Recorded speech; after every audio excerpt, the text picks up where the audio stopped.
Battle Through the Heavens. By Heavenly Silkworm Potato. Kabanata 806. Isang buong lakas na pasugad. Ang napakalaking grayish-purple space cage sa malayong kalangitan ay biglang nagsiwalat ng ilang kakaibang pagbabago.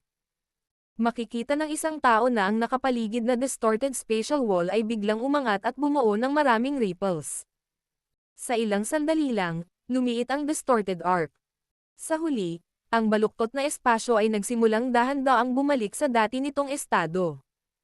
Sa pagkawala ng spatial na pader na tumakip sa lugar na iyon, ang kulay abo-lilang fog na pumuno sa lugar ay nagsimulang kumalat ng walang anumang pagpigil.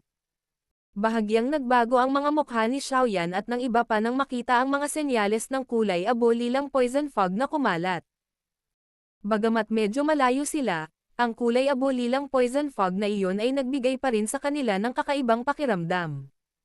Kung hahayaan itong kumalat ng walang pag-iingat, malamang na ang lahat ng buhay sa tuktok ng bundok na ito ay mamamatay sa makamandag na gas na ito. Habang nagmamadaling umatras si Xiaoyan at ang iba pa, biglang tumahimik ang kulay abo-lilang poison fog na kumakalat. Kaagad, isang ligaw na puwersa ng pagsipsip ang ibinubuga mula sa gitna, na humihila sa nakapaligid na lason na fog sa isang ligaw na paraan.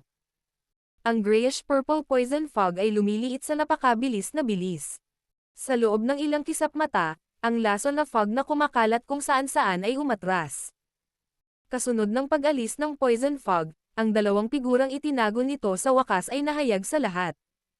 Ang Little Fairy Doctor ay nakatayo sa walang laman na hangin sa malayong kalangitan. Ang kanyang malalim na lilang mata at kulay abong mata ay nagliliwanag, na nagbibigay sa kanya ng kakaibang hitsura. Puno ng bakas ng dugo ang katawan niya. Maging ang braso niya ay may mabagsik na kalahating talampakan ang haba. Sa isang maikling distansya mula sa Little Fairy Doctor, ang imahe ni Exibian ay lubhang miserable dahil nabasa siya ng sariwang dugo. Maraming mga marka ng dugo ang tumawid sa kanyang katawan, na bumubuo ng isang madugong guhit. Nabali ang isa sa dalawang napakalaking kulay dugo na sipit. Damaloy ang sariwang dugo mula sa basag na lugar at tumulo pababa.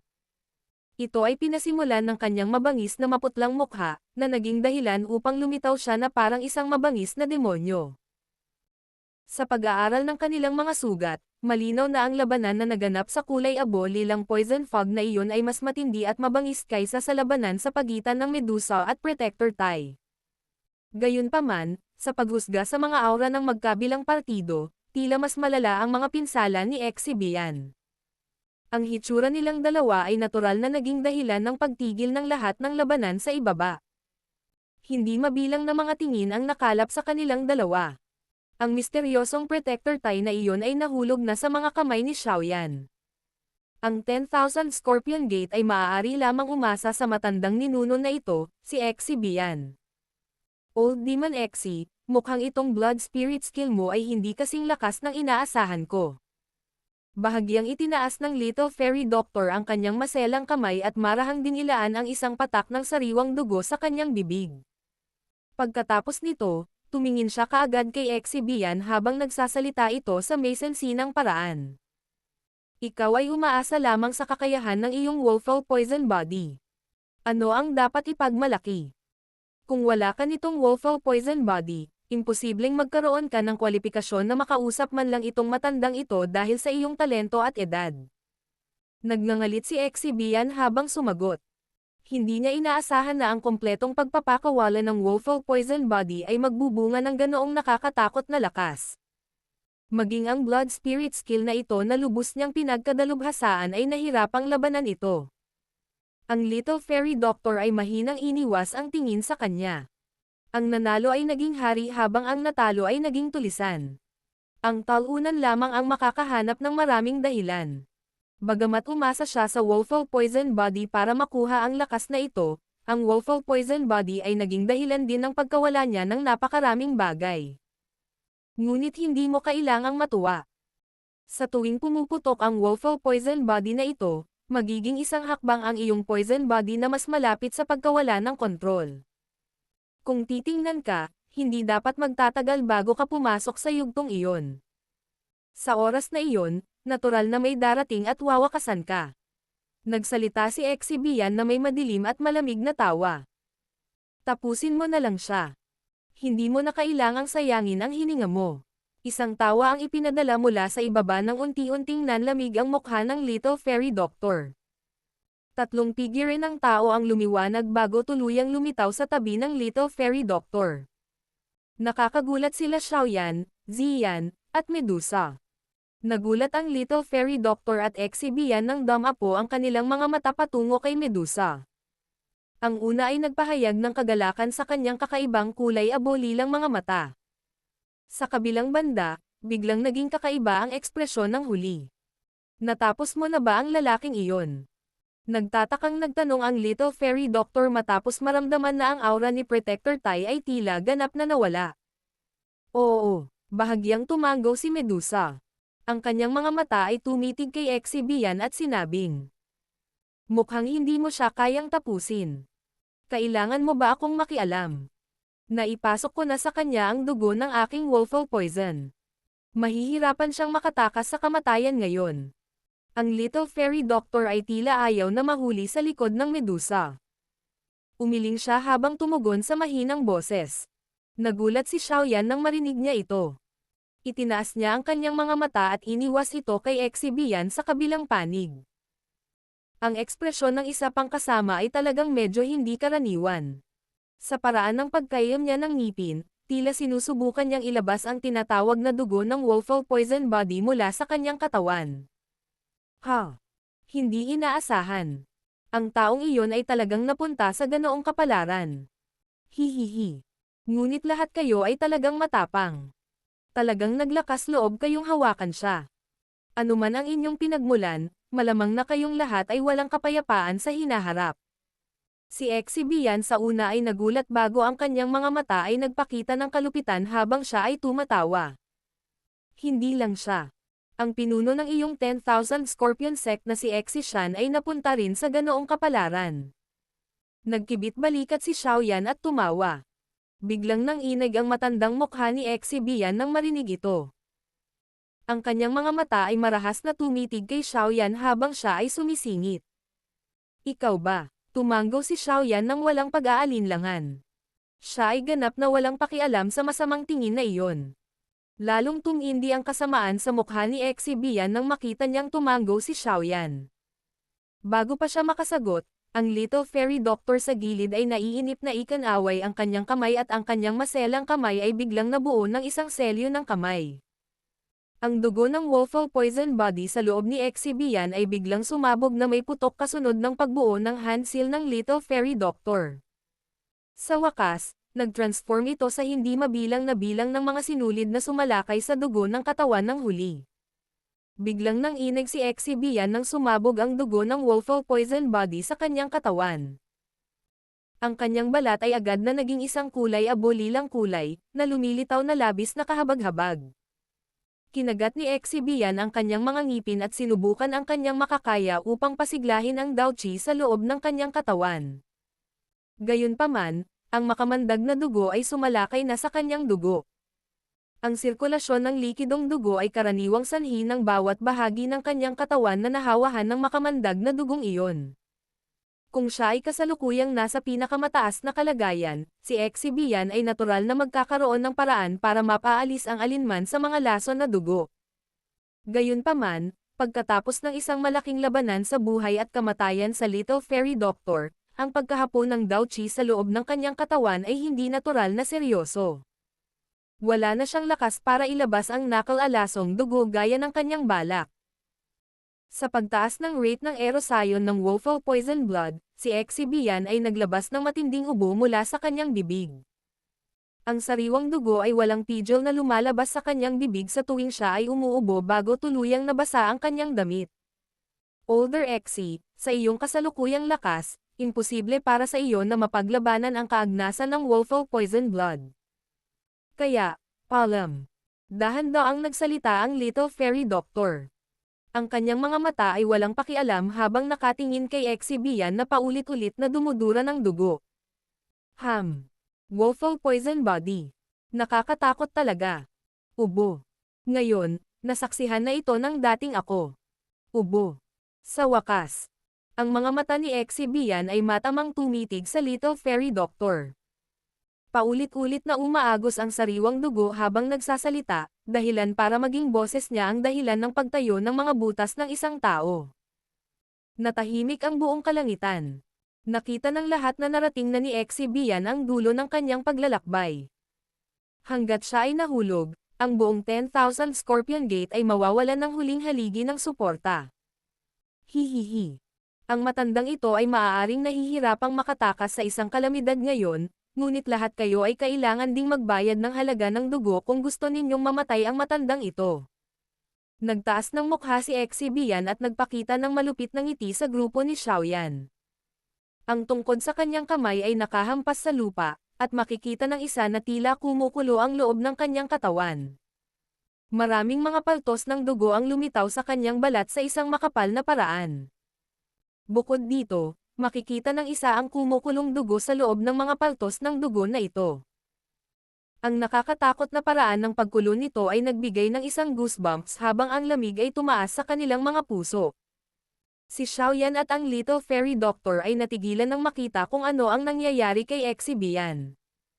Mag-ingat ka, tumabi ka. Gusto niyang sirain ang sarili. Sumigaw si Medusa sa malalim na boses. Natatakpan ng matalim na tingin ang mukha niya. Ang lakas ng isang mapanirang elite na Daozang ay lubhang nakakatakot. Kakarinig pa lang ng boses ni Medusa nang lumaki ang mga paltos ng dugo sa katawan ni Exibian. Isang kakaibang kalabog ang biglang tumunog habang lumalawak ang kanyang katawan sa limitasyon nito. Nagmamadaling umalis ang grupo ni Xiaoyan nang lumitaw ang tunog. Nakita nila na kakaibang lumiit na naman ang katawan ni Exibian. Ang inaasahang pagsira sa sarili ay hindi nangyari. Habang nakatulala pa rin sila, muling nagpakita ng mabangis na ngiti si Exibian. Isa-isang pumutok ang mga paltos ng dugo sa kanyang katawan. Lumawak ang bibig niya at tumagilid ang ulo niya. Ang mga paltos ng dugo ay mabilis na pumutok. Biglang lumaki ang bibig ni Exibian at isang panandali ang madilim na itim na liwanag ang agad na bumaril mula sa kanyang bibig. Hindi malaki ang kulay itim na ilaw na ito. Kasing laki lang ito ng hinlalaki. Gayunpaman, ang bilis nito ay tila kaya nitong mag-shuttle sa hangin. Kalalabas lang ng buntot ng ilaw sa bibig ni Exibian nang lumitaw na ang ulo nito sa harap ng grupo ng Little Fairy Doctor 100 metro ang layo. Ang ganoong bilis ay mas mabilis kaysa sa kidlat, dahilan upang ang grupo ni Xiaoyan ay kulang sa oras para umiwas. Ang Little Fairy Doctor at Medusa ay medyo nahuli din sa biglaang all-out attack na ito ni Exibian.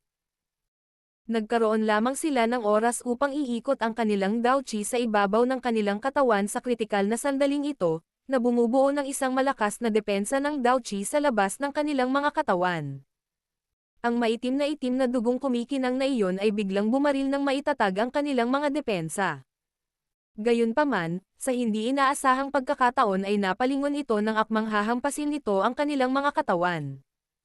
Agad itong sumugod kay Xiaoyan sa kanilang tabi.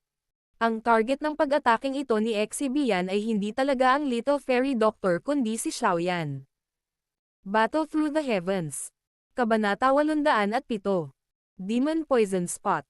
Ang biglaang pagdating ng itim na liwanag na ito ay naging sanhi ng pansamantalang pagkawala ng isip ni Xiaoyan. Ang balat sa kanyang ulo ay hindi sinasadyang naging bahagyang manhid nang maramdaman niya ang nakakatakot na enerhiya na nasa loob ng itim na liwanag. Ang Daochi sa kanyang katawan ay tila kumikilos sa kritikal na sandaling ito. Kusa itong kumawala at bumangon sa ibabaw ng kanyang katawan. Ang itim na ningning na iyon ay biglang umabot sa target nito nang lumabas ang Daochi. Naglalaman ito ng malansang amoy na naging sanhi ng pagsusuka ng isa habang marahas itong bumaril sa protective Daochi ni Xiaoyan. Ang mainit na jade green na Daochi ay tila nyebe na sumalubong sa kumukulong mantika nang magbanggaan ang dalawa. Agad itong nagkalat.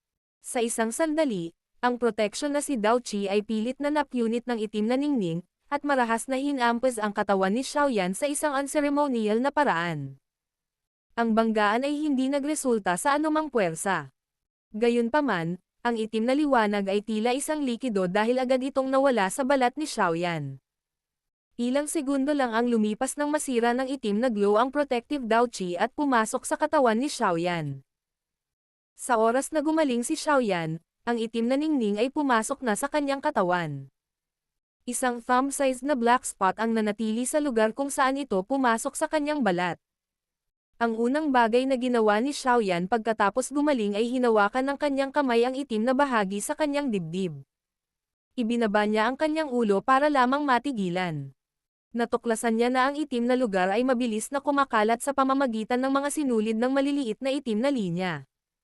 Ang mga lugar kung saan kumalat ang mga itim na linyang ito ay ang lokasyon ng ilang mahahalagang acupuncture point at veins.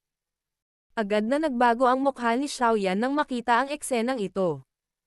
Bigla niyang inangat ang ulo niya at sinigawan si Exibian. Anong ginawa mo? Hihihi. Ang kasalukuyang Exibian ay lumilitaw na nadobol ang kanyang edad pagkatapos na iluwa ang itim na liwanag na iyon.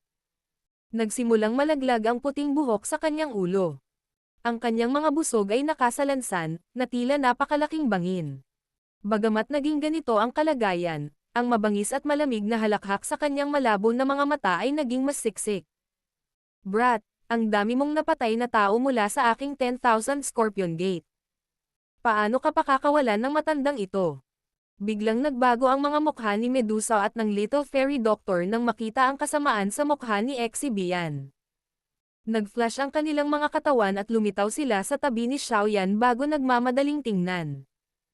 Ayos ka lang ba? Pinunasan ng maselang kamay ni Medusa ang buong katawan ni Xiaoyan. Tanong niya sa medyo nag-aalalang boses.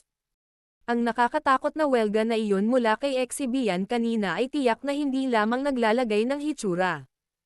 Dahil sa lakas ni Xiaoyan, hindi magiging maganda ang kapalaran niya matapos itong tamaan. Napakunot din ng noo si Xiaoyan. Mabilis na pinagmasdan ng kanyang isip ang loob ng kanyang katawan, ngunit wala siyang natuklasang mali. Ang magandang mukha ng Little Fairy Doctor ay sobrang solemna. Ang kanyang tingin ay dumaan sa katawan ni Xiaoyan at tila may natuklasan. Agad niyang hinubad ang mga damit ni Xiaoyan gamit ang kanyang kamay. Ang kakaibang itim na batik na may maraming itim na linyang kumakalat mula rito ay lumitaw sa mga mata ng tatlong tao. Ano ito? Nagmamadaling tanong ni Medusa. Nagulat siya nang makita niya ang bagay na ito. Ang mga mata ng Little Fairy Doctor ay matamang tumitig sa kakaibang itim na lugar na ito. Huminga siya ng malalim, itinikom ang kanyang mga pilak ng ngipin at sinabing, ito talaga ang Demon Poison Spot. Ang matandang bastos na ito ay talagang walang awa. Demon Poison Spot. Ano iyon? Nagmamadaling nagtanong sina Medusa at Ziyan sa gilid nang marinig ang sinabi niya. Isang mabisyo na kasanayan para sa mga nagsasanay ng Poison Daochi sa loob ng Chuyon Empire. Nagagawa nitong tipunin ang lahat ng lason na Daochi ng isang tao at ipasok ito sa katawan ng isang kalaban. Sa wakas, ito ay bubuo ng isang itim na spot. Ang itim na batik na ito ay patuloy na magpapalabas ng mga linya ng lason. Kapag ang mga linya ng lason na ito ay sumasakop sa bawat isang punto ng acupuncture, ang chi paths ay lalamunan nito sa katawan. Sa wakas, ang taong iyon ay daranas ng walang katapusang sakit at dahan-daang mamamatay. Napuno ng galit ang boses ng Little Fairy Doctor. Gayunpaman, kapag ginamit ng isang tao ang kasanayang ito, ang taong gumamit nito ay mawawala ang lahat ng kanilang Daochi at magiging isang walang kwentang tao. Ang ekspresyon ng tatlong lalaki na grupo ni Xiaoyan ay biglang nagbago nang marinig ang mga salita ng Little Fairy Doctor. Ang Daochi sa loob ng katawan ng huli ay mabilis na lumabas. Pagkatapos nito, ang kanyang isip ay lumipad sa bawat bahagi ng kanyang katawan. Gayunpaman, hindi pa rin niya matuklasan kung saan lamang matatagpuan ang itim na lugar na iyon. Paano ito malulutas? Napakakulimlim ng mukha ni Medusa na nakakatakot. Ang espasyo sa paligid niya ay nagsimulang magiba ng matindi sa sandaling ito. Malinaw, ang kanyang puso ay lubhang pabago-bago. Kung ito ay isang ordinaryong dawwang o kahit na isang dawwang na gumamit ng Demon Poison Spot na ito, maaalis ko na sana ito. Gayunpaman, sa pagkakataong ito, ang matandang stope na iyon na si Exibian ay isang elite na dawzang. Napakahirap kahit para sa akin na ay ando ito. Ang Little Fairy Doctor ay nag-alinlangan saglit bago nagsalita sa nahihiya na paraan. Isang hangarin ng pagpatay na umakyat sa langit ang bumangon mula sa katawan ni Medusa nang tumunog ang boses ng Little Fairy Doctor. Ang hangarin ng pagpatay na ito ay lubhang siksik. Kahit na sa tibay ng isip ng Little Fairy Doctor, hindi rin sinasadyang nagbago ang kanyang mukha. Old Stoke, ibigay mo ang antidote. Gumalaw ang makinis na buhok ni Medusa sa kabila ng kawalan ng hangin. Ang kanyang katawan ay kumikislap at siya ay nagpakita sa tabi ng mukha ng masama na si Exibian. Napahawak ang kanyang maselang kamay sa kanyang lalamunan nang lumabas ang isang madilim at malamig na boses na tila nagmumula sa kailaliman ng impyerno. Hihihi. Ang matandang ito ay hindi na mabubuhay ng matagal pagkatapos gamitin ang Demon Poison Spot. Hindi ako mag-iisa ngayong sasamahan ako ng brat na ito. Napatawa si Exibian habang nakatingin sa mga mata ni Medusa na puno ng layuning pumatay. Ang lamig ng mukha ni Medusa. Hinawakan ng kanyang maselang kamay ang balikat ni Exibian at biglang hinayla. Ang sariwang dugo ay lumipad sa buong lugar. Hinayla lang ang braso ng huli. Magsasalita ka ba? Nandyan pa ang mga paa mo kung wala na ang mga kamay mo. Kung wala na ang mga paa mo, matutulungan pa kitang hiwain ang tiyan mo. Malamig pa rin ang boses ni Medusa at walang emosyon kahit na naputol ang braso nito. Ang matinding sakit ay nagdulot kay Exibian na naglabas ng sumisitsit na tunog ng pagsipsip mula sa kanyang bibig. Puno ng malamig na pawis ang kanyang noo. Gayunpaman, nanggigigil pa rin siya at sinabi sa matalas na boses. Hahaha. Galit na galit ba kayong lahat na pupunta siya para samahan itong matandang ito? Hahaha. Gusto ko ng ganitong epekto. Isang malamig na kislap ang sumilay sa mga mata ni Medusa. Sinipal ng kanyang binti ang isang tuhod ni Exibian. Maririnig ang tunog ng mga buto. Kung mas malupit ka sa akin, mas malalaman ko ang mataas na posisyon ng brat na ito sa puso mo. Hahaha. Sa ganitong paraan, mas magiging miserable ka. Ang pagpatay sa mukha ni Medusa ay nauwi na sa isang malupit. Ibinaba niya ang kanyang paa at nabali ang kabilang tuhod ni Exibian. Nakabaluktot ang magkabilang binti niya sa kakaibang anggulo. Ang kanyang buong katawan ay hindi nakatulad ng isang tao. Ang hininga mula sa bibig ni Exibian ay lalong hamina sa ilalim ng walang awa na pagpapahirap na ito ni Medusa. Gayunpaman, mas lalong lumawak ang ngiti sa kanyang mukha. Muling lumundag ang balak na pagpatay sa puso ni Medusa nang makita ang ngiti sa mukha nito. Masama ang kanyang boses habang malamig niyang sinabi. Pagkatapos mong mamatay, hahayaan kong samahan ka sa kamatayan ng lahat mula sa 10,000 Scorpion Gate. Tiyak na hindi ako magpapaalis kahit isang aso sa iyong 10,000 Scorpion Gate. Ang mga salitang ito ni Medusa na puno ng matinding pagpatay na layunin ay sa wakas ay naging sanhi ng ngiti sa mukha ni Exibian na tumigas. Ilang sandali pa, dahan-dahan niyang ipinikit ang kanyang mga mata. Maaari mong gawin ang gusto mo. Ang Demon Poison Spot na ito ay isang bagay na kahit na ang gumagamit ay hindi maaaring ay ando. Kaya, kahit ako ay walang anumang antidote. Ang kaunting pasensya sa loob ng puso ni Medusa ay sa wakas ay natakpan ng layunin ng pagpatay na nagmula sa lahat ng direksyon. Isang matinding kislap ang sumilay sa kanyang mga mata. Ang kanyang maselang kamay ay parang talam lamang na ipinasok sa dibdib ni Exibian. Bigla niyang naikuyom ang kanyang maselang kamay at agad na dumurog ang puso nito. Ang natitirang puwersa ng buhay sa mukha ni Exibian ay unti-unting umatras nang magwasak ang kanyang puso. Ilang sandali pa, nag-transform siya sa malamig na yelo. Dahan-dahang binawi ni Medusa ang kanyang kamay at random na itinapon sa isang tabi ang bangkay ni Exibian. Sumasayaw ang mahabang buhok sa likod niya habang tumutulo ang sariwang dugo mula sa kamay niya. Ang kanyang figure ay tila isang kalalabas lang sa impyerno. Ang layuning pagpatay na kumalat mula sa katawan ni Medusa ay tumaas sa halip na bumaba pagkatapos na patayin si Exibian. Ang kanyang mahahaba at magagandang mata ay dahan-daang dumulas sa pasukan ng 10,000 Scorpion Gate sa ibaba.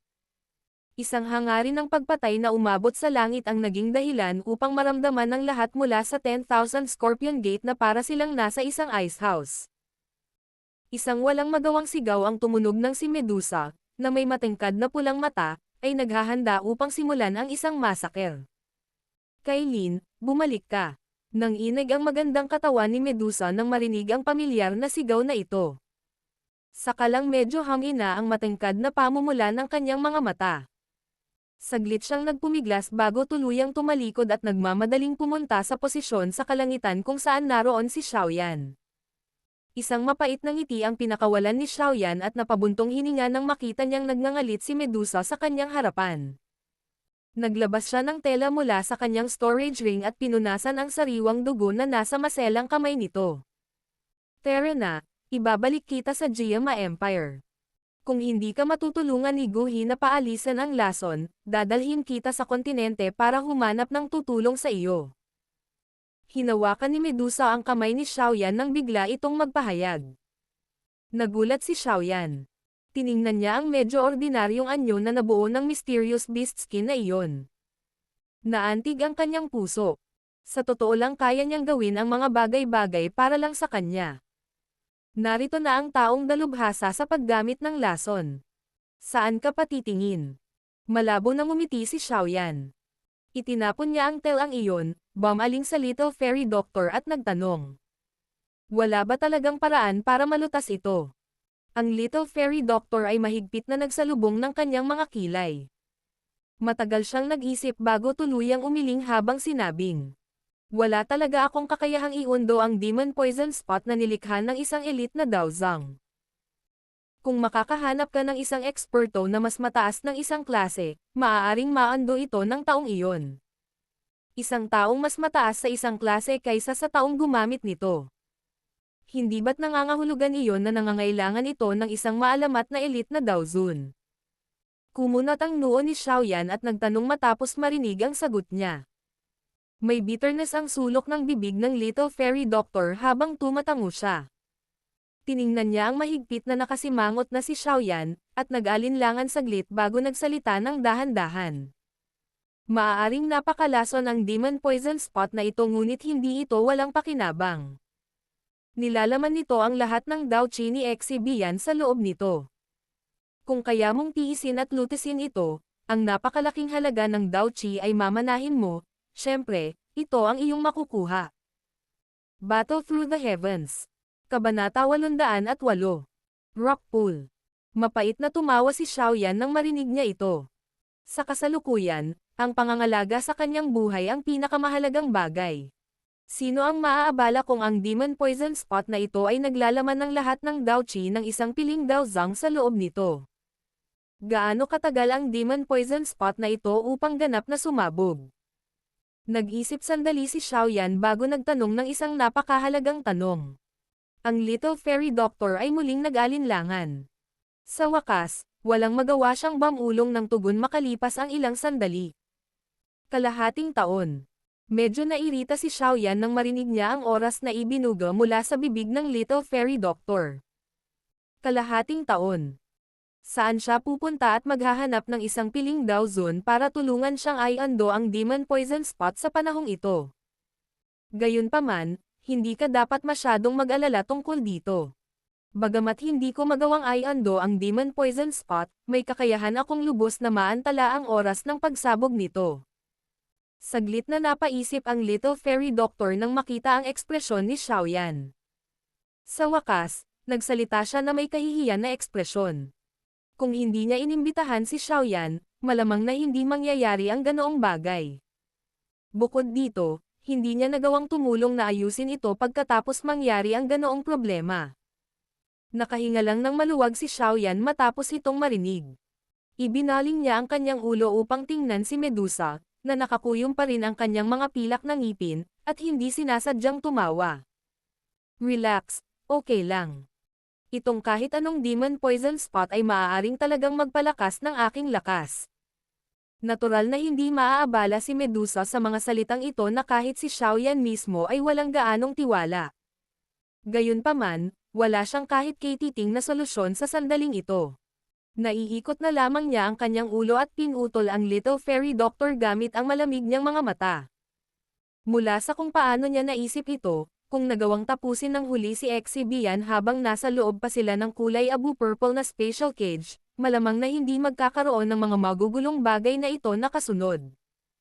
Ang Little Fairy Doctor ay hindi umimik sa harap ng nagyayelong mga mata ni Medusa. Ang usapin ng pagkalason kay Xiaoyan ay talagang may malaking kinalaman sa kanya. Sige, ayusin muna natin ang usapin dito. Pagkatapos nito, mag-iisip tayo ng mga paraan kung paano haharapin itong Demon Poison Spot. Si Xiaoyan ay sumingit sa pagitan ng dalawang babae, natatakot na silang dalawa ay mag-aaway na naman dahil dito. Pagkatapos nito ay nagmamadali siyang tumawa. Oo, bahagyang tumango ang Little Fairy Doctor. Gumalaw ang kanyang katawan at mabilis siyang bumaba mula sa langit. Sa kasalukuyan, ang mga eksperto mula sa 10,000 Scorpion Gate ay pagod na sa kamatayan at mga pinsala. Natural na wala silang kahit katiting na kakayahan na lumaban. Ang pagiging nilamon ng Poison Sect ay isang bagay na inaasahan. Ibinaling lamang ni Xiaoyan ang kanyang ulo upang tingnan si Medusa pagkatapos masulyapan ang likod ng Little Fairy Doctor. Sabi niya, "Huwag mo siyang sisihin. Nandito ako dahil sa taong mula sa Hall of Souls. Ang pagharap sa mga ganitong bagay ay isang aksidente lamang." Napabuntong hininga na lamang si Medusa habang pinag-aaralan ang seryosong mukha ni Xiaoyan. Tumango siya bago agad na nagtanong sa mahinang boses. "Masama ba ang pakiramdam mo ngayon?" Naramdaman ni Xiaoyan ang loob ng kanyang katawan, napakunot ang noo at sinabing, "Mukhang ang bagay na ito ay hindi nagdudulot ng anumang problema bago ito pumutok. Gayunpaman, kapag nangyari ito, malamang na ito ay lubhang nakamamatay tulad ng sinabi ng Little Fairy Doctor." "Ano ang plano mo?" tanong ulit ni Medusa. "Paano naging napakadaling makahanap ng isang piling tao na Daozun? At saka, kahit na makahanap siya, sino ang tutulong sa isang tao na ay ando ang Demon Poison Spot na ito nang walang dahilan? Kung titingnan ang mabangis na hitsura na ito, masasabi ng isa na mangangailangan ito ng maraming pagsisikap upang mabawi ito. Magiging maayos din ang lahat pagdating ng panahon. Ayusin na lang natin ang problema dito bago pag-usapan." Medyo walang magawa si Xiaoyan matapos marinig ang kanyang tanong. Napabuntong hininga na lamang si Medusa nang marinig ang tugon nito. Ang kanyang mga mata ay sumulyap sa ibaba kung saan matatagpuan ang 10,000 Scorpion Gate. Isang killing intent ang sumilay sa kanyang mga mata. Matapos alisin ng ilan sa mga matigas ang ulo na labi ng 10,000 Scorpion Gate, ang paksayon na kilala bilang 10,000 Scorpion Gate ay maaaring ituring na naalis mula sa Chuyon Empire. Mula ngayon, ang Poison Sect ay talagang maituturing na dominahin ang Chuyon Empire ng mag-isa. Wala nang anumang paksayon na maglalakas loob na makipaglaban dito. Matapos magbigay ng mga tagubilin para sa ilan sa mga follow-up pagkatapos ng malaking labanang ito, pinangunahan ng Little Fairy Doctor ang tatlong grupo ng kalalakihan ni Xiaoyan at umalis sa Sky Scorpion Mountain Range. Pagkatapos nito, mabilis silang nagtungo sa Sky Poison City kung saan matatagpuan ang punong tanggapan ng Poison Sect. Ang gitna ng Sky Poison City ay ang punong tanggapan ng Poison Sect. Bilang punong tanggapan ng Poison Sect, ang mga depensa ng lugar na ito ay hindi pangkaraniwang mahigpit. Kahit na ang isang dalubhasa sa klase ng Daohuang ay tiyak na hindi makakalusot dito nang walang nakakaalam. Ang puntong ito ay napatunayan ng maraming beses sa mga taong ito. May isang burol na bato na natatakpan ng isang malago-berdeng kulay sa loob ng punong tanggapan ng Poison Sect. Ang batong burol na ito ay isang ipinagbabawal na lupain ng Poison Sect. Karaniwan, ang Little Fairy Doctor lamang ang maaaring pumasok. Ang paligid ng Rock Hill ay natatakpan ng hindi mabilang na bilang ng mga bantay. Kahit na ang isang langaw na gustong pumasok sa lugar ng Rock Hill ay kailangang dumaan sa hindi mabilang na bilang ng mga mata na nag-scan bago ito magawa. Ang mga kakaibang bato ay nasa lahat ng dako sa loob ng burol ng bato. Tumutubong din sa loob nito ang iba't ibang uri ng makamandag na halaman. Isang mahinang malansa na amoy ang lumabas bago nagtagal sa ibabaw ng batong burol. Nagbuo ito ng malabong patong ng miasma. Isa itong miasma na may napakalakas na lason na kahit isang dalubhasa na dawang ay hindi mangangahas na madaling malanghap. Paminsan-minsan ay may ilang makamandag na insekto at ahas na dumadaloy sa mga kakaibang bato. Ang mga bagay na ito ay bihirang mga nilalang sa labas ng mundo. Gayunpaman, nakita sila ng isa sa buong lugar sa lugar na ito. Ang yaman ng koleksyon ng Poison Sect ay talagang hindi lamang alingaw-ngaw. Ang isang maliit na pool na nabuo sa paligid ng mga itim na bato ay duyan sa gitna ng kagubatan ng bato. Ang paligid ng pool ay may 4 na makamandag na ulo ng ahas. Bamuka ang mga bibig ng malalaking ahas at nakabuka ang kanilang mga dila. Ang maitim na likido ay umagos bago tuluyang tumulo sa pool. Ang loob ng pool ay medyo madilim na tubig. Ang tubig ng pool ay ganap na itim, dahilan upang hindi makita ng isa ang ilalim.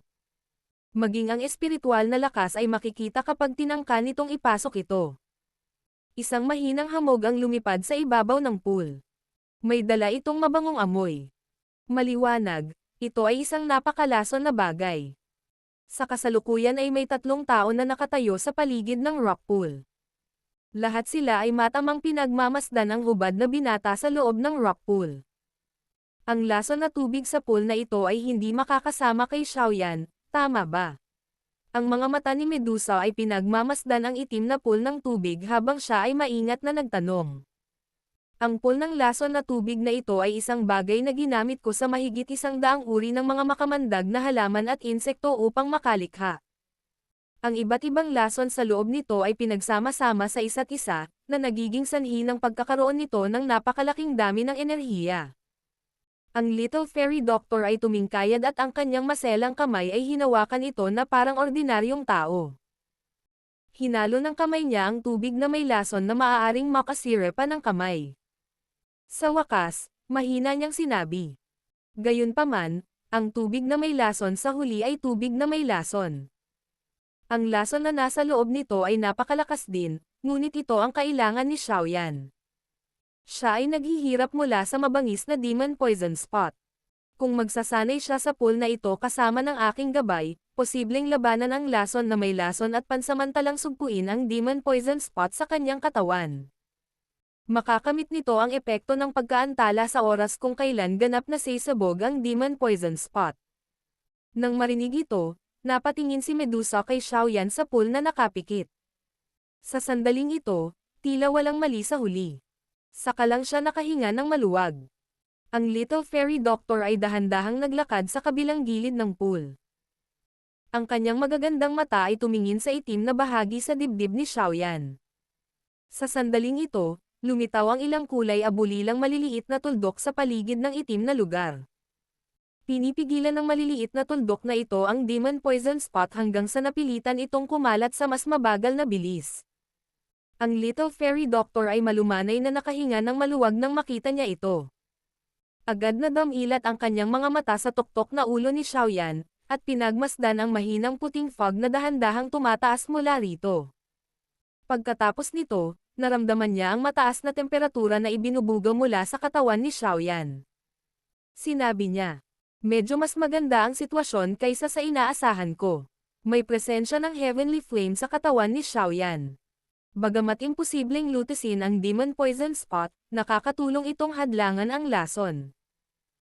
Idinagdag ang pool na ito ng lason na tubig, malamang na ang Demon Poison Spot ay mas matagal pa sa loob ng mahabang panahon. Nakahinga ng maluwag sina Medusa at Xian nang marinig nila ito. Saglit na nag-isip ang una bago nagtanong. Ayos lang ba tulad ngayon? Bahagyang umiling ang Little Fairy Doctor at sinabing, ang lason na tubig ay pumapasok lamang sa katawan ni Xiaoyan nang walang anumang kalooban. Ito ay hindi sapat. Ito ay dapat idirekta upang ganap na masugpo ang Demon Poison Spot. Kung gayon, ano ang pinagtatawanan mo? Bilisan mo at gawin mo. Napakunot ng noo si Medusa. Tila hindi siya nasisiyahan sa paraan ng pagmumuni-muni ng Little Fairy Doctor sa lugar na ito. Agad na napakunot ang bibig ng Little Fairy Doctor nang marinig ito. Siya ay nagbabalak na sumagot, ngunit natatakot na magising si Xiaoyan. Ang tanging magagawa niya ay malamig na bumantong hininga at sinabing, ano ang iyong pinipilit? Kailangang maghintay ng pagkakataon para maipamahagi ang lason. Ano ang silbi ng pagmamadali? Dumating na ba ang pagkakataon? Natakot din si Medusa na abalahin si Xiaoyan. Kaya naman, hindi siya nang ahas na makipagtalo sa Little Fairy Doctor sa kabila ng maraming hinanakit laban sa Little Fairy Doctor. Ang Little Fairy Doctor ay walang magawang tumango sa kanyang ulo nang pinindot siya ni Medusa sa ganitong paraan. Kaagad siyang tila may naisip at biglang bumungad sa kanyang mukha ang isang nakakaakit na matangkad na pamumula. Kinagat ng likod ng kanyang mga ngipin ang kanyang ibabang pulang labi bago niya sinabing, "Dapat umalis muna kayong dalawa. Maghintay sa labas ng rock forest." Ang malalaki at maliliit na dilag ay agad na nagdududang mata sa kanya nang marinig nila ito. Pinag-cross ni Medusa ang kanyang mga kamay sa harap ng kanyang dibdib at wala ni Kay titing na balak na umalis. Walang pakialam niyang sinabi, "Anong mga kaiyahiyang gawa ang mayroon? Kailangang narito ako upang matiyak ang kaligtasan ni Xiaoyan. Sino ang nakakaalam kung anong uri ng mga panlilinlang ang gagawin mo? Ikaw." Medyo nabalisa ang Little Fairy Doctor nang marinig niya ang nagdududa na mga salita ni Medusa. Gayunpaman, nang matano ng kanyang mga mata si Xiaoyan sa pool, na nakapikit ng mahigpit, agad siyang nagtakip ng mga ngipin at sumagot.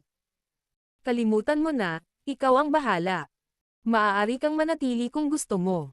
Agad na napatayo ang Little Fairy Doctor nang tumunog ang kanyang boses. Saglit siyang nag-alinlangan at marahang hinubad ng kanyang maselang mga kamay ang mga butones ng kanyang damit. Marahan niyang kinagat ang kanyang ibabang labi at isang maganda, proporsyonado, hubad na katawan na may balat na kasing puti ng pangil ng isang elepante ang nalantad sa harap ng mga mata ni Medusa at Xian na natulala. Isang bihirang makitang matangkad na pamumula ang hindi sinasadyang lumitaw sa mukha ni Medusa nang makita niya ang pagkilos ng Little Fairy Doctor. Isang mahinang ubo ang pinakawalan niya bago agad na inikat ang katawan na parang walang nangyari. Habang nakatalikod siya, hinayla din niya si Xian, na kanina palihim na nagmamasid sa pagitan ng mga daliri niya na nakatikip sa kanyang mga mata. Pagkatapos nito, nagtungo siya sa kagubatan ng bato. Hihihi. Buti na lang, hindi sila kasing laki ng porma kung pang-adulto. Palihim na tumawa si Xian habang kinakaladkad ni Medusa. Pinalakas ni Medusa ang takbo ng kanyang mga yapot nang tumunog ang mga salitang ito. Isang nahihiyang tingin ang bumungad sa mukha ng Little Fairy Doctor na nasa tabi ng pool. Gayunpaman, itinikom niya lamang ang kanyang mga pilak na ngipin matapos pagmasdan ang dalawang figure ng tao na mabilis na naglalaho. Pinutol ng Little Fairy Doctor ang itim na lason na tubig gamit ang kanyang mga binti pagkatapos nabawiin ang kanyang tingin mula sa labasan. Ang mga galaw niya ay para siyang isang sirena na malapit ng lamusong sa tubig. Siya ay lumitaw lubhang kaibig-ibig. Papasok pa lang siya sa pool, bigla siyang nakaramdam ng kung ano, at itinaas niya ang kanyang mga mata. Kaagad, nakita niya ang maningning na mga mata mula sa pool na may katulad na mga sinulid ng pagkabigla. Nagtagpo ang mga mata ng dalawa sa isa't isa, at ang mukha ng Little Fairy Doctor ay agad na uminit. Battle Through the Heavens. Kabanata 809. Tinatakan ang Demon Poison Spot.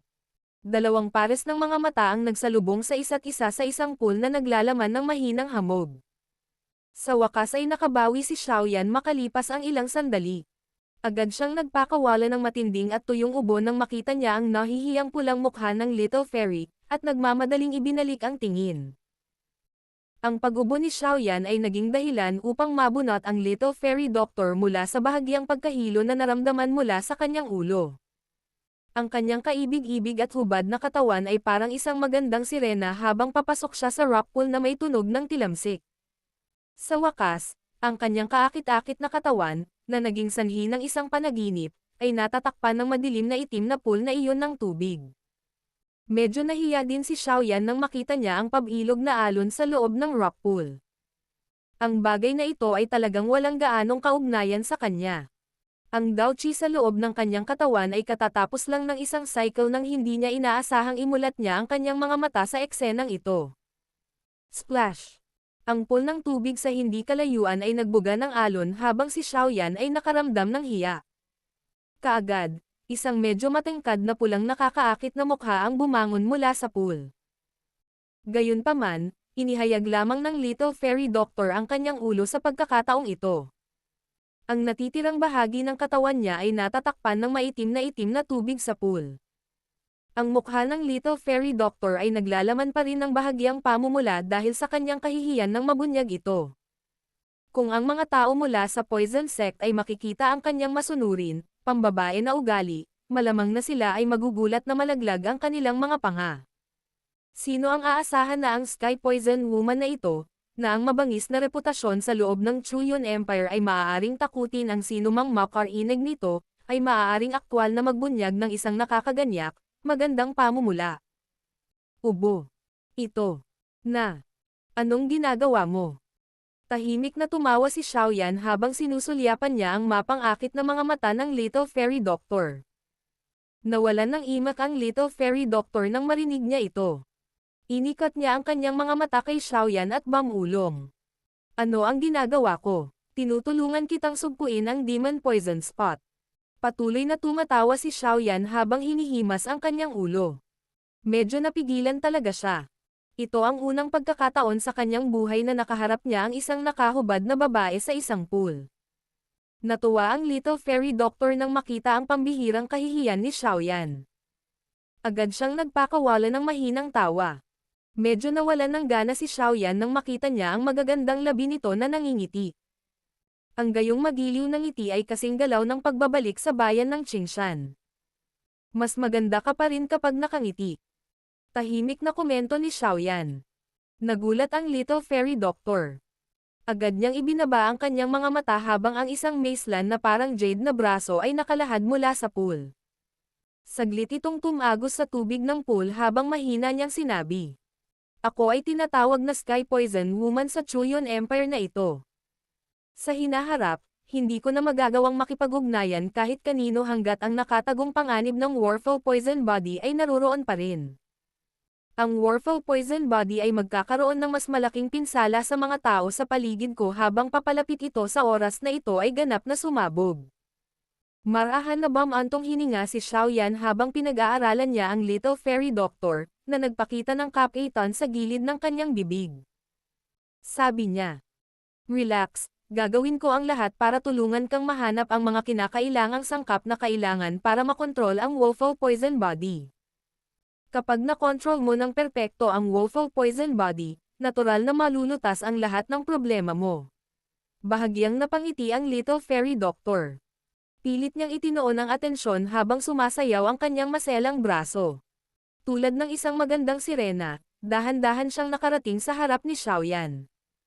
Nakatitig ang kanyang magagandang mata sa Demon Poison Spot sa dibdib ni Xiaoyan bago tumango. Sinabi niya. Ang bilis ng pagkalat ng Demon Poison Spot ay bumagal ng husto. Sa kakayahan nitong pool ng lason na tubig, hindi ito dapat magkaroon ng malinaw na epekto. Hihihi. May 3 uri ng Heavenly Flames sa loob ng aking katawan. Ang ordinaryong nakamamatay na lason ay walang gaanong epekto sa akin. Ang Demon Poison Spot na ito ay maaaring wala sa kategoryang ito, ngunit ang 3 uri ng Heavenly Flame sa pinakakaunti ay nagdudulot ng ilang sagabal dito. Tumawa si Xiaoyan. Ang isang Heavenly Flame ay talagang mahiwaga. Ito ay talagang nagagawang sugpuin ang isang Demon Poison Spot na naiwan ng isang elite na Daozang sa ganoong sukat. Hindi nakakagulat na ito ay isang malakas na puwersa na pinakainaasam ng mga tao sa nilalamang ito. Ang Little Fairy Doctor ay tumanggo habang nakakaramdam ng pagkagulat. Agad niyang sinabi ang kanyang mga iniisip. Gayunpaman, ito ay hindi pa rin sapat. Susunod, gagamitin ko ang aking katawan bilang isang channel, nahahayaan ang lason sa pool na dumaan sa aking katawan at magsagawa ng ganap na pagsugpo sa Demon Poison Spot. Sa ganitong paraan, dapat itong makatulong sa iyo na magkaroon ng sapat na oras upang pumunta at maghanap ng isang elite na Daozun upang tulungan kang alisin ang lason. Bahagyang tumanggo si Xiaoyan. Sinabi niya sa malalim na boses. Kung gayon, guguluhin kita. Kailangan mo bang maging magalang? Sinaway ng Little Fairy Doctor si Xiaoyan na nakatitig. Isang maliwanag na pamumula ang bumungad sa kanyang mukha habang bumubulong. Ipikit mo ang iyong mga mata. Huwag mong buksan ang mga ito nang walang pahintulot ko. Naunawaan siya ni Xiaoyan nang marinig niya ang kanyang utos. Tumawa siya bago dahan-daang pumikit. Nakahinga lang ng maluwag ang Little Fairy Doctor matapos makitang nakapikit si Xiaoyan. Ang kanyang maselang kamay ay umindayog sa kanyang harapan habang ang likod ng kanyang mga ngipin ay marahang kinagat ang kanyang ibabang pulang labi. Saka lang siya dahan-daang tumayo sa pool. Isang hubad na katawan na kasing puti ng pangil ng elepante ang lumabas mula sa pool. Ang maitim na tubig ay sumunod sa kanyang nakakaakit na mga linya habang dahan-dahan itong gamulong pababa. Sa wakas, tumulong ito sa pool, na bumubuo ng mga pabilog na ripple. Ang katawan ng Little Fairy Doctor ay ganap na tumambad sa harap ni Xiaoyan, na nakapikit ng mahigpit. Kahit na siya ay kasalukuyang nakapikit, naramdaman pa rin ng Little Fairy Doctor na tila nagliliyab ang kanyang mukha. Sobrang init kaya nakakatakot. Huminga ng malalim, pinigilan niya ang kakaibang pakiramdam sa kanyang puso. Bahagyang nanginag ang mga kamay ng Little Fairy Doctor at lumitaw ang isang maliit na pagsipsip mula sa loob ng kanyang katawan. Kaagad, kasama ang kanyang katawan bilang sentro, isang puyo ng tubig ang lumitaw sa pool. Habang pabilis ng pabilis ang pag-ikot ng puyo ng tubig, isang hibla ng itim na lason ang biglang sumipsip sa katawan ng Little Fairy Doctor. Sa ilalim ng kanyang kontrol, tumalsik ito sa kanyang katawan at tuluyang nag-ipon sa kanyang mahabang daliri. Ang maisla na malajade na daliri ng Little Fairy Doctor ay nagbago sa isang madilim na itim na kulay. Medyo solemn na ang mukha niya habang marahang idiniin ng isang kuko ang daliri na naging dark black color. Kasunod ng pagdiin ng kanyang kuko, makikita ng isa ang isang patak ng hindi pangkaraniwang matingkad na pulang dugo na lumalabas. Hindi bumagsak ang patak ng dugo na lumitaw.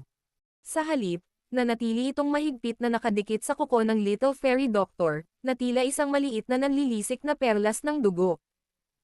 Bahagyang naging solemn na ang mukha ng Little Fairy Doctor habang pinagmamasdan ang patak ng dugo na ito. Ang lason sa loob ng dugong ito ay ang pinaka-nakakatakot na Wolfo Poison Blood.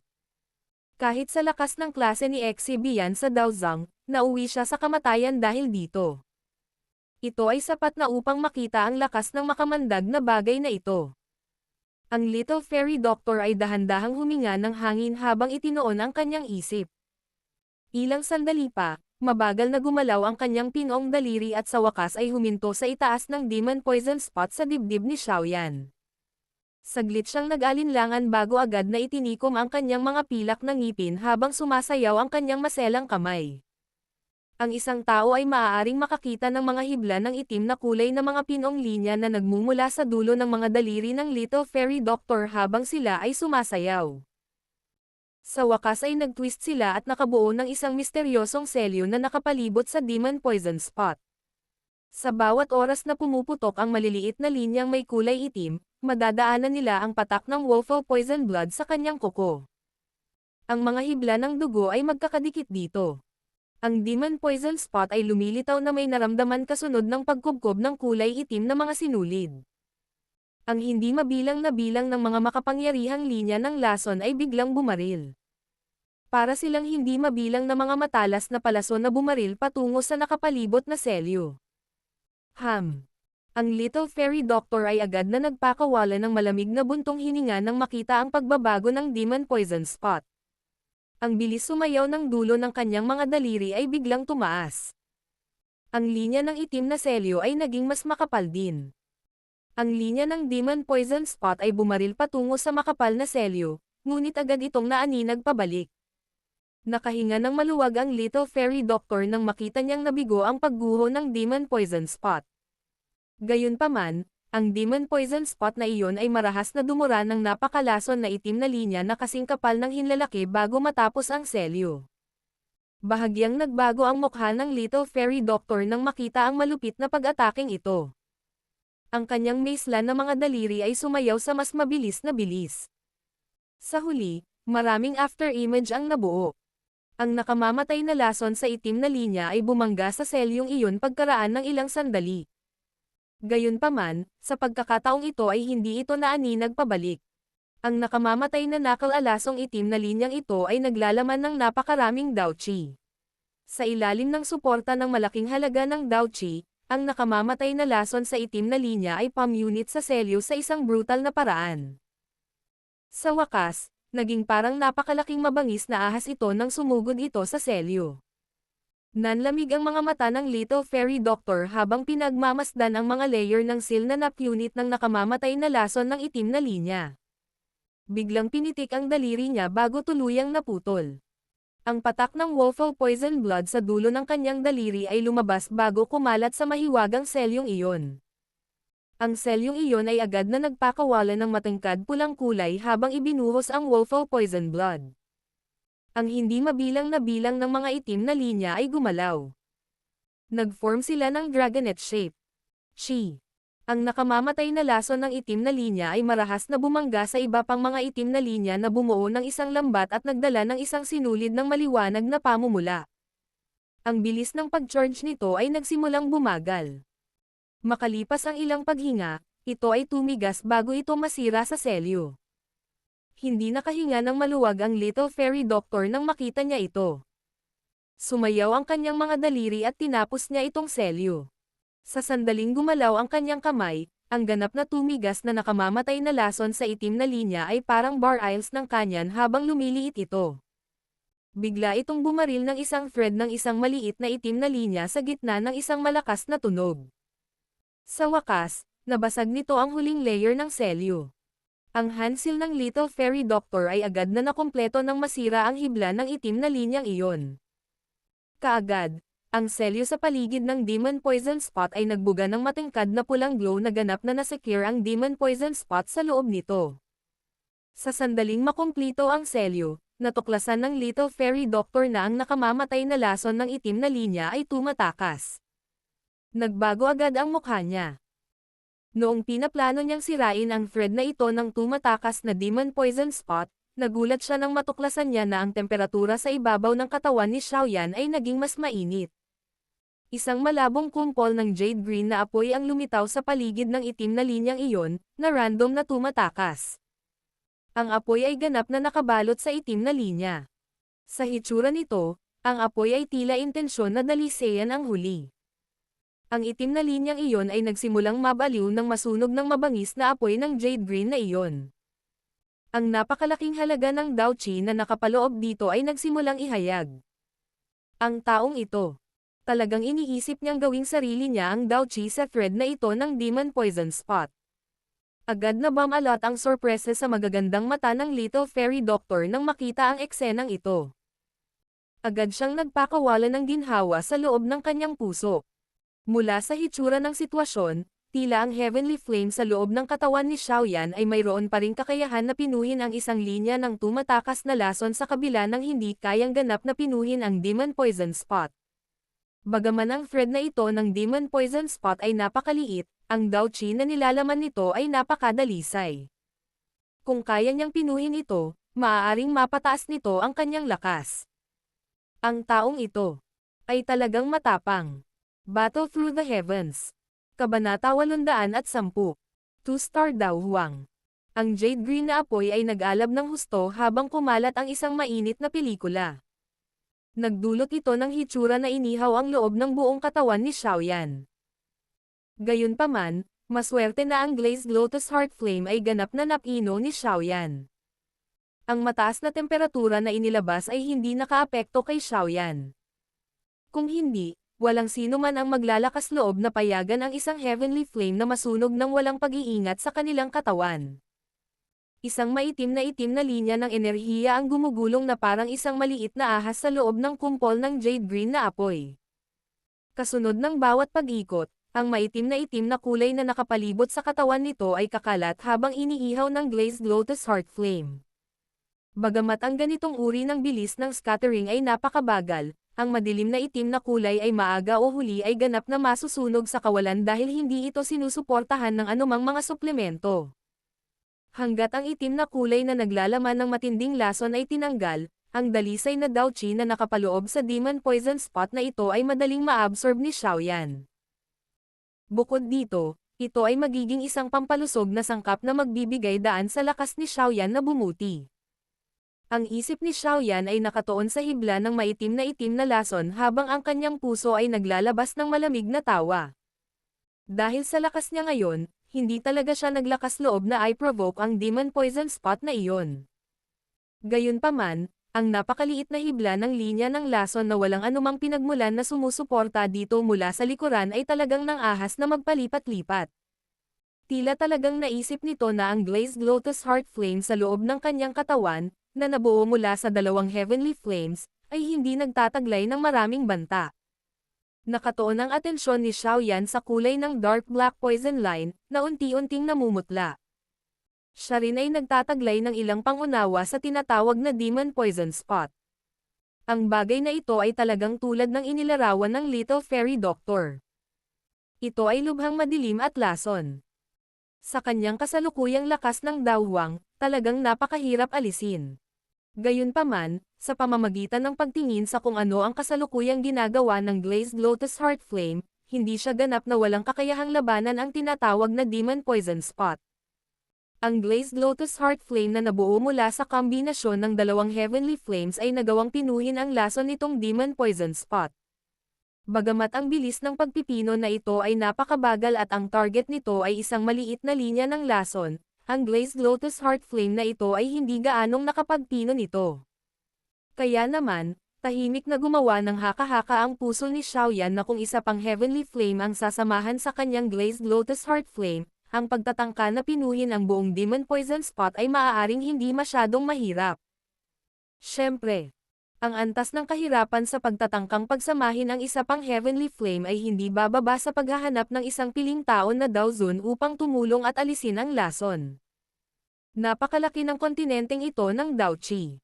Gayunpaman, napakabihirang ng heavenly flame. Ang paghahanap nito ay isang napakaswerteng bagay. Bukod dito, kahit na natagpuan ito ng isa, ang pagsisikap na pinuhin ito ay napakahirap. Bukod pa rito, ang isang heavenly flame ay hindi isang bagay na ginamit lamang ng isang alchemist. Kung ang mga ekspertong iyon na nag-practice ng fire affinity na Daoqi gayon din ang mga gumamit ng katulad na taktika ay nagawang pinuhin ito, magagamit nila ito. Kaya naman, maraming eksperto na may kakayahang pinuhin ang isang heavenly flame sa kontinente ng Daoqi. Sino ba ang hindi nagimbot nito? Sa sandaling kumalat ang salita ng isang heavenly flame, malamang na mag-imbita ito ng mga eksperto mula sa lahat ng direksyon na may layuning agawin ito. Mas magiging mahirap na matagumpay na makuha ang heavenly flame mula sa mga ekspertong ito. Noon, gumugol si Xiaoyan ng halos isang buong taon sa loob ng Jianan Academy para makuha ang Fallen Heart Flame. Noon lamang niya nagawang makuha ang Fallen Heart Flame sa pamamagitan ng paggamit ng pagkakataon ng malaking labanan sa pagitan ng Jianan Academy at ng mga eksperto mula sa Black Corner region. Bukod dito, ito ay pagkatapos niyang sumailalim sa isang pakikibaka sa buhay at kamatayan. Kaya naman, ang kahirapan sa paghahanap ng Heavenly Flame at pagsasama nito ay hindi magiging mas madali kaysa sa paghahanap ng isang elite na Daozun. Siyempre, kung ito ay pangatlong uri ng Heavenly Flame, ang loob ng katawan ni Xiaoyan ay talagang nagtataglay ng isa. Ang bone-chilling flame na iniwan ni Yao Lao. Gayunpaman, ang Heavenly Flame na ito ay nagtataglay ng espiritual na imprint ni Yao Lao. Maliban kung ang espiritu ni Yao Lao ay ganap na nawasak, kailangan munang alisin ang espiritual na imprint ni Yao Lao upang pagsamahin ito. Ito ay natural na isang bagay na imposible para kay Xiaoyan. Inaasahan niyang gagamitin ang bone-chilling flame na ito para maramdaman kung buhay o patay si Yao Lao. Sinabi ni Yao Lao na dapat pinuhin at pagsamahin ni Xiaoyan ang bone-chilling flame kung mawala ang fire seal sa kanyang noo, at naroon pa rin ang fire seal sa kabila nang hindi ito naglalabas ng anumang init. Higit pa rito, dahil sa karakter ni Xiaoyan, malamang na mahihirapan siyang lunukan at linisin ang apoy na ito nang hindi masama ang pakiramdam kahit na nawala ang fire seal sa kanyang noo. Ito ay walang ibang dahilan kung hindi ang sitwasyong pinakainaalala niya ay nangyari pagdating sa puntong iyon. Ang kulay ng demon black spot sa loob ng jade green na apoy ay naging mas mapatla habang ang mga kaisipang ito ay nananatili sa puso ni Xiaoyan. Bahagyang nakikita niya ang makapal, purong likidong parang Daoqi sa loob nito. Talagang karapat-dapat itong maging isang masasamang bagay na tinipon ng lahat ng Daoqi sa isang elite na Daozang para talagang makatiis ito ng ganito katagal laban sa isang heavenly flame. Walang magawa si Xiaoyan habang pinagmamasdan ang itim na linya ng lason na nananatili pa rin. Isang ideya ang lumitaw sa kanyang isipan at ang kumpol ng jade green na apoy ay biglang naging mas maliwanag. Lumaki din ang mainit na temperatura. Hindi alam ni Xiaoyan kung gaano katagal nagpatuloy ang napakabagal na refinement na ito. Ang alam lang niya ay halos 2/3 ng Dao Qi sa loob ng kanyang katawan ay nawala na upang pinuhin ang linyang demon poison spot na ito.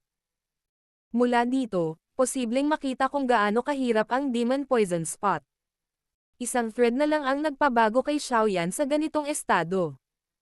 Ang mabangis na umuusok na jade green na apoy na iyon ay biglang nagpakita ng isang dalisay, makapangyarihang Dao Qi habang siya ay umiiling at nagbubuntong hininga sa kanyang puso. Biglang nabuhayan ng loob ang espiritu ni Xiaoyan. Gumalaw ang kanyang isip at nakita na ang orihinal na itim na linya ng lason sa loob ng apoy ay nawala na ang itim na kulay sa sandaling ito. Ang pagpapalit nito ay isang halos hindi nakikitang kulay. May purong Dao Qi na dahan-daang dumadaloy sa loob. Ang Dao Qi na ito ay orihinal na puno ng lason. Gayunpaman, pagkatapos ng pagpipino ng glazed lotus heart flame sa mahabang panahon, ang mga dumi sa loob nito ay ganap na naalis. Tanging ang pinakadalisay na Dao Qi ang natira. Hanggat ito ay isang tao na makatiis nito, ang isang tao ay maaaring sumipsip ng ganoong enerhiya nang walang anumang mga side effect. Ang jade green na apoy ay unti-unting nawala. Gayunpaman, bilang pag-iingat, mayroon pa ring kumpol na lumulutang sa gilid, naghihintay sa utos ni Xiaoyan anumang oras. Maingat na umusad ang kamalayan ni Xiaoyan bago dahan-daang hinawakan ang dalisay na Dao Qi. Matapos makitang walang mali, dahan-dahan niya itong sinalakay ng kanyang kamalayan. Ang pagpasok ng kanyang kamalayan ay halos walang hadlang. Sa sandaling pumasok siya, nakuha ni Xiaoyan ang awtoridad sa purong Dao Qi na ito. Pilit niyang pinipigilan ang saya sa kanyang puso. Gumalaw ang kanyang kamalayan, at itinuro niya itong dalisay na Dao Qi sa ruta ng Flame Mantra Qi Method. Mabilis itong nagsimulang umikot. Naging mas mabilis ang circulating speed kasunod ng pagtaas ng intensity ng purong Dao Qi cycle. Sa huli, tila isang enerhiyang bagyo sa loob ng kanyang katawan habang nagdadala ito ng kakaibang tunog ng pagsipol. Ang ganitong uri ng energy hurricane ay hindi nagdulot ng anumang discomfort kay Xiaoyan. Sa halip, ang makapal na likidong patak ng purong Dao Qi ay nakakalat saan man dumaan ang enerhiyang bagyo. Isang sobrang komportableng pakiramdam ang kumalat mula sa kaibuturan ng mga buto ni Xiaoyan kung saan man tumulo ang dalisay na Dao Qi na iyon. Nagdulot ito ng hindi sinasadyang pag-ungol niya. Mabilis na dumating ang bagyo at mabilis na nawala. Dahan-dahan itong naglaho pagkaraan ng 30 patak ng makapal na likidong Dao Qi ay nakakalat. Ang dalisay na Dao Qi ay unti-unting namutla. Kumalat ito sa buong katawan ni Xiaoyan bago tuluyang kumalat. Mariing nakapikit ang mga mata ni Xiaoyan habang siya ay nasa rock pool. Bumagsak na ang tubig sa pool mula sa kanyang balikat hanggang sa kanyang baywang. Bukod dito ang itim na lason na tubig ay tila kumukulong tubig dahil maraming bula ang lumitaw. Sa bawat pagsabog ng bula, naglalabas ito ng makapal na lason na fog. Ang Little Fairy Doctor ay nakatayong maganda sa gilid ng rock pool. Nakasuot na siya ng damit. Ang kanyang magagandang mata na pinag-aaralan ang itim na tubig sa loob ng pool habang nagpapakita siya ng walang magawang ekspresyon. Hindi inaasahan na ang heavenly flame sa loob ng katawan ni Xiaoyan ay talagang nakakatakot. Ang temperatura na ibinubuga nito noong pinipino nito ang linya ng demon poison spot ay nagpakulo sa pool na ito ng mahalagang lason na tubig, na naging sanhi ng pagsingaw ng ilan sa mga ito. Sa pool, ang katawan ni Xiaoyan, na nakapikit ng mahigpit, ay bahagyang nanginginig habang ang Little Fairy Doctor ay nakaramdam ng kawalang sigla. Namilog agad ang mga mata niya nang dahan-daang bumukas. Ang isang alon ng malakas na aura, na medyo mas malakas kaysa kanina, ay biglang lumawak pagkatapos idilat ni Xiaoyan ang kanyang mga mata. Lumikha ito ng 5 talampakang alon sa pool. Ang kumakalat na aura ay dahan-dahang bumalik pagkaraan ng ilang sandali. Pagkatapos nito, tuluyan itong muling pumasok sa katawan ni Xiaoyan. Isang glow ang kumislap sa kanyang mga mata habang unti-unting pinipigilan ang kanyang aura. Nakaramdam ng kagalakan ang Little Fairy Doctor nang maramdaman niya ang medyo malakas na aura ni Xiaoyan. Nagpakita siya ng bahagyang ngiti. Diniin ng mga daliri ni Xiaoyan ang ilalim ng pool. Hiniram niya ang bahagyang buoyant force ng tubig para lumundag sa malambot na paraan. Dama pa ang kanyang mga paa sa tabi ng rock pool habang awkward na ngumiti sa Little Fairy Doctor. Ang Little Fairy Doctor ay nagmamadaling inalis ang kanyang mga mata nang makita niyang tumalon si Xiaoyan mula sa pool. Nagmamadaling sambat ang bibig niya. Ikaw, bakit hindi ka nagsusuot ng damit? Napahiya si Xiaoyan nang matuklasan niyang hiyubot-hubad ang kanyang buong katawan. Nagpakawala siya ng isang tuyong tawa, at nagmamadaling naglabas ng ilang damit sa kanyang storage ring bago ito hinayla sa kanyang katawan sa magulong paraan. Ibinalik lamang ng Little Fairy Doctor ang kanyang mga mata pagkatapos na maisuot ni Xiaoyan ang kanyang mga damit. Hinawi ng kanyang maselang kamay ang mahaba at puting buhok na naanod sa kanyang noo. Bakas pa rin sa mukha niya ang natitirang pamumula. Gayunpaman, ilang sandali pa ay pinatatag niya ang kanyang isip. Pinagmasdan ng kanyang magandang mga mata ang katawan ni Xiaoyan bago siya nagtanong. Gaano kalaki ang nadagdagan ng iyong lakas pagkatapos pinuhin ang hibla ng linyang Demon Poison Spot na sinubukang tumakas? Saglit na naramdaman ni Xiaoyan ang sarili bago tumawa. Hindi gaano. Sa kasalukuyan, nasa tuktok lang ako ng 2-star daw Huang. Sapat na. Ang pagsulong ng masyadong mabilis ay hindi magandang bagay. Sa anumang kaso, ang Demon Poison Spot ay nasa iyong katawan. Kapag mayroon ka ng kakayahan sa hinaharap, maaari mo itong ganap na pinuhin. Sa oras na iyon, ang iyong lakas ay tataas ng husto. Tumawa ang Little Fairy Doctor. Parang mas madalas lumalabas ang ngiti sa mukha niya kapag silang dalawa lang ang magkasama. Ngumiti si Xiaoyan at tumango. Malinaw niyang naunawaan kung gaano kahirap na itaas ang lakas ng isang tao sa pamamagitan ng isang bituin sa klase ng Dao Huang. Maraming tao ang nahirapang makamit ang pag-unlad kahit na matapos ang pagsasanay sa loob ng isang taon. Sa makatuwid, ang pagtaas ng kanyang lakas ng isang bituin pagkatapos na pinuhin ang isang thread ng linya ng Demon Poison Spot ay lumampas na sa kanyang inaasahan. Iniisip ko kung maaabot ko ba ang tuktok ng klase ng Dao Huang kung lubusan kong pinuhin ito. Pinunasan ng kamay ni Xiaoyan ang Demon Poison Spot sa kanyang dibdib habang tahimik siyang tumatawa sa kanyang puso. Bigla niyang naramdaman na parang hindi niya hinamak o nilabanan ang bagay na ito gaya ng dati.